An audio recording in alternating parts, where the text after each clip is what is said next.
But I can sense that it's different now. Something is very, very different. And the Yuan is now immediately convertible into gold on the Shanghai Metals Exchange in Yuan. And they're building their vaults that we've talked about, the multi-jurisdictional vaults. First one in Hong Kong, the next one under construction right now in Saudi Arabia, and then throughout the whole Belt Road. To me, that is the skeletal system of what they're trying to do. And to your point, yes, you don't have to convert to dollars first. So it's trading across the bridge technology, Mbridge, which is now the bridge, or the renminbi cross-border payment system, which will then settle imbalances in gold without converting to dollars first. To your point, it's backing the currency. This will not back the currency. They're going to destroy the currency. This will back the treasury. And then eventually we grow our way out and maybe get, our currency act in order once we start to pay down our debt. So one is backing the system, one is backing a currency. I think they both. Hold on a second. Did you know the dollar is being pushed aside right now? Andy Schectman says China has just made the yuan instantly convertible into gold. No dollars needed. They're building gold vaults from Asia to Saudi Arabia, and over 38% of global GDP is already using a new system that settles trades in gold in just 7 seconds. This isn't just Brics anymore. It's a global shift connecting nearly 75% of the world's population, all trading outside Western control. The question is, when gold becomes the center of this new order, what happens to the US dollar and to your wealth? Are unique and interesting to go down the rabbit hole and think about it. But one of the things that I found very interesting, to your point about what the Brics are doing, Andrew, and I haven't heard a lot of people say this, they came out, China did. Now, first, the key to all this is building all these multi-jurisdictional vaults.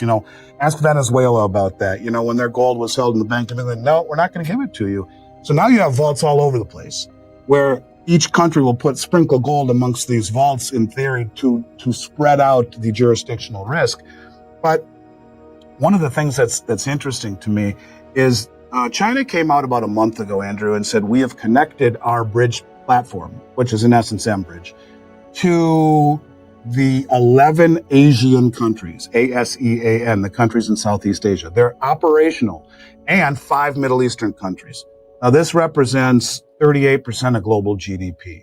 Now, I want to read something to you, an article that came out of Forbes. Forbes pointed out that China is now just the 3rd largest trade partner for the United States, and a distant 3rd behind Mexico and Canada.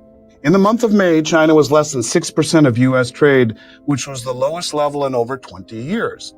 Then you have the Asian countries, ASEAN. Again, these are the countries Southeast Asia. And together, they have a population over twice as large as the United States, nearing 800 million people. These are also some of the fastest growing consumer markets in the world with a fast growing middle class. And this group of countries, wait for it, is now China's largest trading partner by far, way ahead of the European Union and the United States.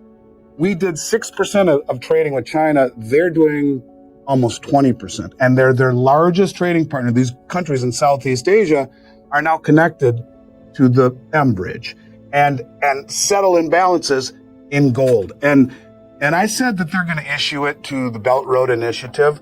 They're going to. You watch. But I just heard something.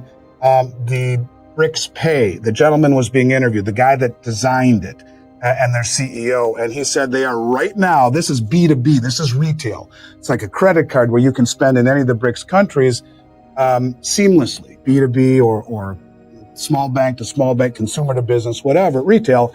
He said, we are now, right now in China, negotiating to roll this out on the Belt Road. And he said, and in a few years, Brics Bridge and Brics Pay will be connected.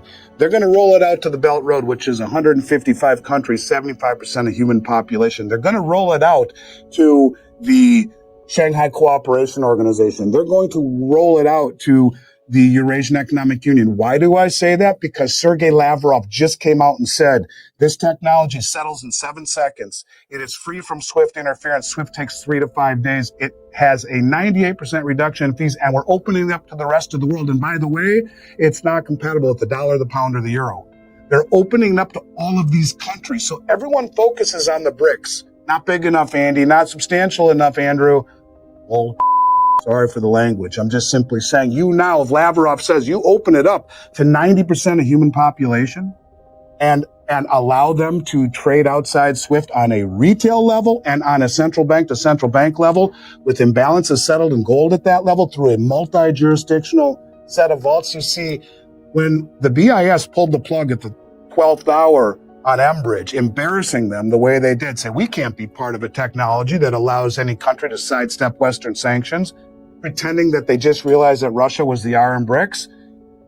That's what incentivized all this. So now China is taking the lead, calling it the renminbi cross-border payment system. They're setting up all of these vaults that will connect with the Brics vault, that will connect with the vault in Dubai, that will connect with the vault in the new vault being built in St. Petersburg, in Moscow. And all of these vaults will be the backbone, and it will be the renminbi cross-border payment system until maybe Trump is gone. And then bang, you bring the unit in, which they've already agreed on in principle, but the rails are done, the infrastructure is done, the technology works, and the vaulting system, which is the key to it all, because you can take possession, to your point, of gold in multi-jurisdictional vaults. The next one is under construction in Saudi Arabia, who was the fifth partner in Mbridge at the end. So they're straddling both sides of Brics, but you can see where their allegiance is actually focused on. And instead of antagonizing Trump with this Brics bridge, they call it the renminbi cross-border payment bridge for now. But it's the same technology as Mbridge. And Lavrov, who's Russian, and the guy who developed Brics Pay is Russian, they're all connected. They're just not poking President Trump, and that's probably a smart thing.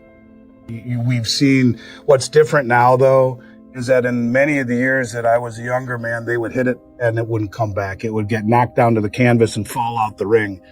Now it gets right back up. And to your point, bang, it goes right back up. But they are, I believe, sophisticated, coordinated, motivated, and wealthy enough to play the game against us. And that is use the stupidity of suppression and manipulation to stand for delivery. And that's what's unusual, is to see the amount of contracts that are actually standing for delivery. And this is how you win, I guess, is play the game, and don't do it too quickly to cut off your nose to spite your face. Play the game of letting it get knocked down, jump in, buy the contracts, stand for delivery. All of the things that are doing in a methodical fashion point exactly to what you're saying, stair-stepping higher and higher. But people who've been at this long enough, I think they have a memory in the back of their head that, it's like it's going to get beat down and it's not going to come back.